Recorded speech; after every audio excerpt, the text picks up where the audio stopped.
Hello guys, இன்னைக்கு இந்த ஸ்டோரியோட episode 9 தான் பார்க்க போகிறோம். போன பாட்டு அதோட கம்ப்ளீட் பண்ணியிருந்தேன்னா அர்ஜுன் மிராக்கு ஜூஸ்லாம் போட்டு எடுத்துகிட்டு வந்து கொடுத்துருப்பாரு. மிராவும் எனக்கு ஒன்றும் இல்லை, நான் ஆல்ரைட் அப்படின்னு சொல்லியிருந்திருப்பா. அதுக்கு அர்ஜுனும் நீ சொன்னால் நான் நம்பணுமா அப்படின்னு கேட்டிருந்திருப்பாரு. மிராவும் சிரிச்சுட்டே ஜூஸை வாங்கியிருந்திருப்பா. அதோட இந்த பாட்டை கம்ப்ளீட் பண்ணியிருந்தேன். So let's connect with part 9. மிரா என்ன தான் வாயால் சிரித்தாலும் அவள் ஃபேஸில் ஒரு பயம் இருக்குது. ஒரு மாதிரி யோசிச்சிட்டே தான் அந்த ஜூஸை குடிச்சிட்டே பால்கனியில் நின்றுட்டுருக்கா. அதை நோட் பண்ண அர்ஜுனும் மிரா பயமாக இருக்கா அப்படின்னு கேட்குறாரு. அதுக்கு மிராவும் ஆமாம் தினமும் பயமாக இருக்கு. எதுக்கு? எங்கே உங்கள் மேலே ஃபீலிங்ஸ் வந்துடுமோன்னு அப்படின்னு சடனாக சொல்கிறா. ஆக்சுவலி அர்ஜுன் இந்த ஆன்சரை எதிர்பார்த்துருக்க மாட்டார். அவர் வேறு எதிர்பார்த்துருந்துருப்பார். இது இப்படி சொல்லிட்டாலே அப்படின்னு அப்படியே ஷாக் ஆகி பார்க்குறாரு. மிராவும் என்ன பதிலை காணோம் அப்படின்னு திரும்பி பார்க்குறா. ஸோ 2 பேரும் அப்படியே பார்த்துட்டே இருக்காங்க. அதுக்கு அர்ஜுனும் ஏதோ சொல்ல வராரு. அவளோட ஃபேஸில் லைட்டாக ஜென்டிலாக போய் கை வைக்கிறாரு. அவளுமே எதுவும் பேசாமல் என்ன அர்ஜுன் அப்படின்னு கேட்குறா. அதுக்கு அர்ஜுன் எதுவும் சொல்லாமல் ஏதோ ஒரு மாதிரி சொல்கிறதுக்கு அவகிட்ட லைட்டாக க்ளோஸாக வராரு. அதுக்கு மிராவுமே அலோவ் பண்ணுறா. பட் சடனாக ஒரு கால் வந்துருச்சு. வந்ததும் மிரா தள்ளி வந்துட்டா. அர்ஜுனுக்கும் போச்சு அப்படின்ன மாதிரி ஒரு மாதிரி கடுப்பாக தான் இருக்குது. இருந்தாலும் அவர் குடிச்சிட்டு வச்சலையே ஜூஸ் அதை எடுத்துகிட்டு கீழே போகிறாரு. ஆனால் மிராவுக்கு ஒரு கால் வந்துச்சு அன்னோன் நம்பர்லேருந்து. அதுவும் வீடியோ கால். அவளும் அந்த கால் அட்டென்ட் பண்ணா. அது சஞ்சய் தான். அதுவும் சஞ்சய் இப்போது அர்ஜுனும் மிராவும் இருக்காங்க இல்லையா, ஸோ அந்த வீட்டுக்குள்ளே என்ட்ராகிருக்கான். என்ட்ராகிட்டு அவகிட்ட வர சொல்கிறான், உன் வீட்டுக்குள்ளேயே வந்துட்டேன், இதுக்கடுத்து உன்னை என்னனாலும் நான் பண்ணுவேன், நீ என்னோடது, அவங்கிட்ட எல்லா உண்மையும் நீ சொல்லலை, பாதியை மறைச்சிட்ட, எல்லா உண்மையும் போய் சொல்லு அப்படின்னு சொல்லிட்டு காலை கட் பண்ணிட்டான். இதை பார்த்ததும் மிராக்கு அப்படியே கை கால்லாம் நடுங்கிடுச்சு. அப்போ அவன் வீட்டுக்குள்ளே தான் இருக்கானா அப்படின்னு அவளுக்கு அப்படியே ஃபேஸ்லாம் வேர்த்து போகுது. அப்போன்னு பார்த்து வீட்டில் பவர் கட் ஆகிடுச்சு. லைட்டெல்லாம் விட்டு விட்டு எரியுது. அர்ஜுனுமே என்ன கரண்ட்டு கட் ஆகிடுச்சின்னு கீழே ஹால் கிட்டே போனால் யாரும் இருக்கிற மாதிரி இருக்குது. யார் அது அப்படின்னு அவரும் டார்ச் ஆன் பண்ணி பார்க்குறாரு. பார்த்தா அங்கே சஞ்சய் நின்றுட்டுருக்கான். சஞ்சயை பார்த்ததும் ஹவ் டார் யூ சஞ்சய், எவ்வளோ தைரியத்தை வீட்டுக்குள்ளே வருவேன், நீ என்ன திருடனா அப்படின்னு சஞ்சய் கிட்ட சண்டை போகலான்னு வந்தா அவன் என்னடானா அர்ஜுனை தள்ளி விட்டுட்டு, ஐயோ இங்கே பாரு அர்ஜுன், நீ என்னோட வழியில் தேவையில்லாமல் குறுக்கிட்டேன்னு நினைக்கிறேன். மிரா அந்த இறங்கி வரா பாரு, அவள் என்னோட தேவதை, ஷீஸ் மைன், ஓகே?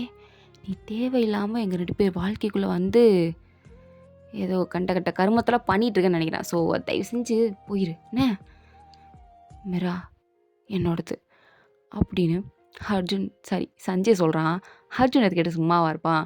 அவன் திருப்பி எழுந்திரிச்சு ஒரு மிதி தான் மூஞ்சிலே மிதிச்சுட்டு, அவள் என் ஒய்ஃப்டா, என் பொண்டாட்டி, புரியுதா அப்படின்னு சொன்னதும் மிரா அப்படியே ஸ்டன்னாகி போய் நிற்கிறா. என்ன அர்ஜுன் இப்படிலாம் பேசுகிற அப்படின்னு அவளுக்கு அவ்வளோ ஒரு மாதிரி ஹார்ட் டச்சிங்காக இருக்குது. அப்படியே ஸ்டாச்சு மாதிரி நின்று அர்ஜுனே பார்த்துட்ருக்கா. அர்ஜுனை திரும்பி பார்த்து, அவள் கழுத்தில் பார்த்தியா, நான் கட்டினது தாலி, நான் வச்ச குங்குமம் அவன் நெத்தியில் இருக்குது, எங்கள் மேரேஜ் ஃபோட்டோ இந்த வீடு ஃபுல்லாக ஒட்டியிருக்கு, நல்லா கண்ணை திறந்து பாரு, அவள் என் பொண்டாட்டி, உனக்கும் அவளுக்கு நடந்தது என்னைக்கோ பிரேக் ஆகிடுச்சு, அதை பற்றி எனக்கு கவலையும் இல்லை, இப்போ அவன் என் பொண்டாட்டி அப்படின்னு மாதம் சொல்கிறான். அப்போது சஞ்சய் ஏதோ சொல்ல வரதுக்குள்ளே போலீஸ்லாம் வந்துட்டாங்க. வந்து அங்கேருந்து சஞ்சய்வை அப்படியே அள்ளி தூக்கிட்டு போகிறாங்க. பட் போகிற சஞ்சய் மிராவே தான் குறுகுறுன்னு பார்த்துட்ருக்கான். மிரா அதை பார்த்ததும் பயந்து போய் நிற்கிறா. அவளுக்கு சஞ்சயை பார்த்தாலே பயமாக தான் இருக்குது. ஸோ அப்படியே பயத்தில் நேராக அர்ஜுன் கிட்ட தான் வரா. அர்ஜுனோட கையை பிடிச்சிட்டு ஷோல்டர் கிட்ட அவளோட ஃபேஸை மறைச்சிட்டு நின்றுட்டுருக்கா. அப்போ அர்ஜுன் திரும்பி பார்க்குறாரு. மிரா பயப்படுறா அப்படிங்கிறத தெரிஞ்சுட்டு மிராவை அப்படியே சாஃப்டாக ஹக் பண்ணிக்கிறாரு. மிராவும் ஃபர்ஸ்ட் டைம் அர்ஜுனை ஹக் பண்ணிக்கிறா. ஸோ 2 பேருமே ஹக் பண்ணிவிட்டு நின்றுட்டுருக்காங்க. சஞ்சயை போலீஸ் தூக்கிட்டு போயிட்டாங்க.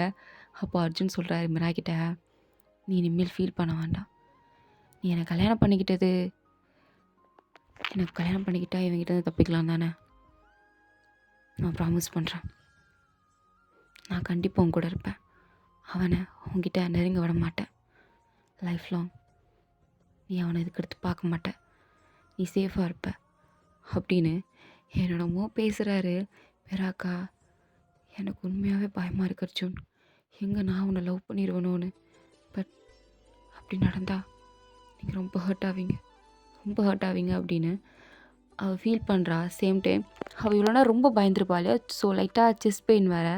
ஸோ ஒரு மாதிரி அர்ஜுன்கிட்டேருந்து தள்ளி வரா. என்னாச்சு Meera? What happen? Nothing Arjun, டயர்டாக இருக்குது, தூக்கம் வருது, நான் போய் தூங்குறேன். எதுவும் போய் சொல்கிறியா? எதுவும் உனக்கு பெயின் ஆகுதா? என்கிட்ட உண்மையை சொல்லு மீரா. இல்லை அர்ஜுன், நான் எதுக்கு போய் சொல்ல போகிறேன்? வலிக்குதுன்னா வலிக்குதுன்னு சொல்ல போகிறேன்.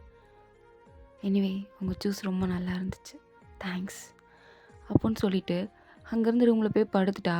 பட் அர்ஜுனுக்கு நல்லா தெரியுது அவளுக்கு செஸ்ட் பெயின் ஆகுது அப்படின்னு. ரூமில் போய் டேப்லெட்டை போட்டு படுத்து தூங்குறா. அவள் தூங்கிட்டா. பட் அர்ஜுனுக்கு பயமாக இருக்குது. மூச்சு வருதான்னு செக்லாம் பண்ணுறாரு. பட் அவளுக்கு மூச்சு வருது. அதுக்கப்புறம் தான் இவருக்கு உயிரே வருது. நாளாக நாளாக அர்ஜுனுக்கு ரொம்ப பயம்.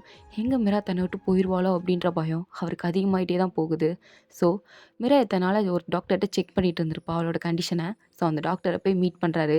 அதுவும் யாருக்கும் தெரியாமல், மீராவுக்கு தெரியாமல் சீக்ரெட்டாக தான் போய் மீட் பண்ணுறாரு. ஏன்னா மீரா சொல்லியிருந்திருப்பா, இந்த மாதிரி என்னோடய விஷயத்த சீக்ரெட்டாலாம் மெயின்டைன் பண்ணாதீங்க, இந்த மாதிரிலாம் பண்ணாதீங்க, எனக்கு பிடிக்கலன்னு சொல்லியிருந்திருப்பா.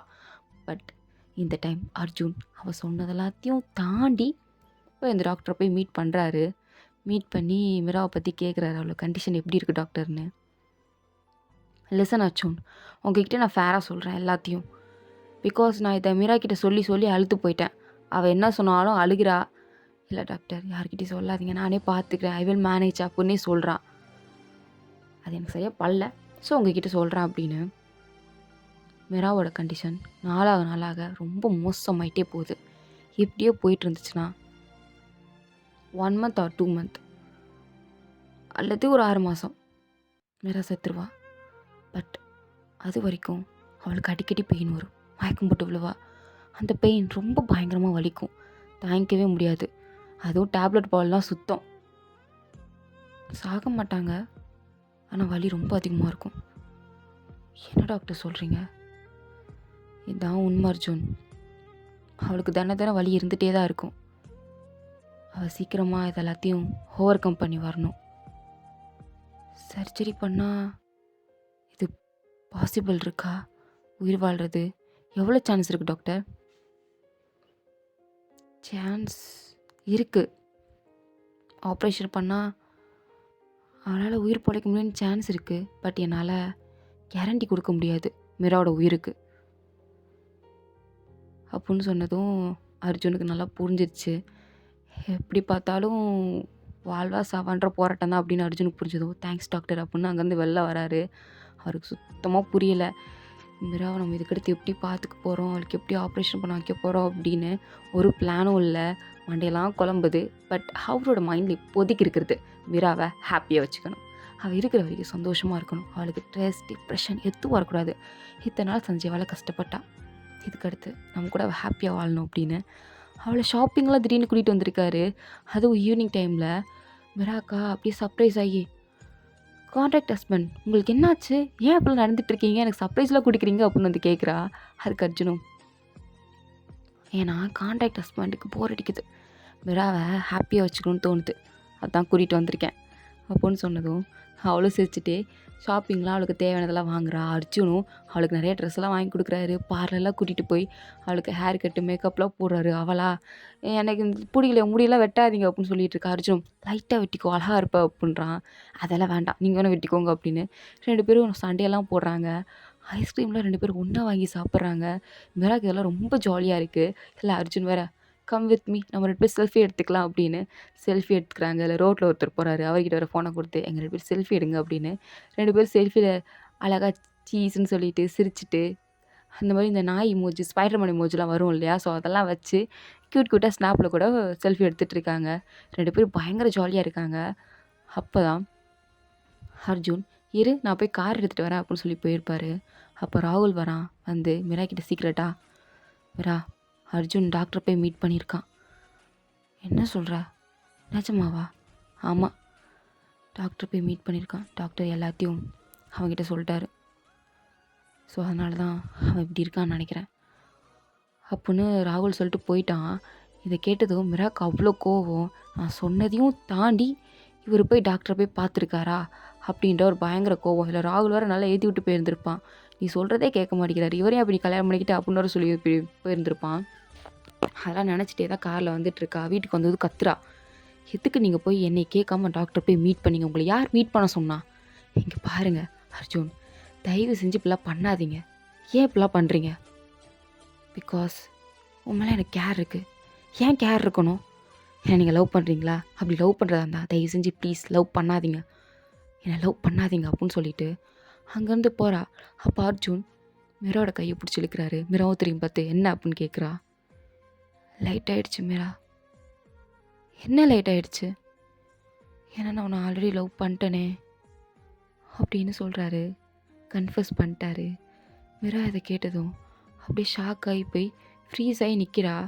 அவள் லவ் பண்ணாதீங்க அப்படின்னு சொல்லிட்டு போனான். ஆனால் அவர் இது லேட் ஆகிட்டு, ஆல்ரெடி நான் உன் மேலே லவ்வில் ஃபால் ஆகிட்டா அப்படின்னு சொல்கிறாரே அப்படின்னு பயங்கரமாக அழுகிறா.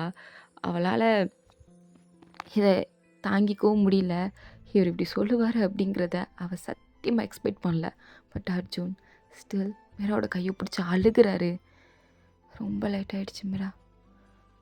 நானும் உன்னை லவ் பண்ணக்கூடாது, உன் மேலே ஃபீல் வைக்கக்கூடாதுன்னு தான் நினச்சேன். ரொம்ப ட்ரை பண்ணேன், ஆனால் என்னால் முடியல. எந்த இடத்துல உன் மேலே லவ் வந்ததுன்னு எனக்கு தெரியல. ஆனால் நீ வேணும், நீ மட்டும் எனக்கு வேணும். எப்போயும் என் கூட இருக்கணும். நான் கண்ணு முழிச்சா உன்னை பார்க்கணும், தூங்கும் போது உன்னை பார்க்கணும், உன் கூட மட்டும்தான் இருக்கணும் அப்படின்னு எனக்கு தோணுது மிரா அப்படின்னு சொல்லி அழுகிறாரு.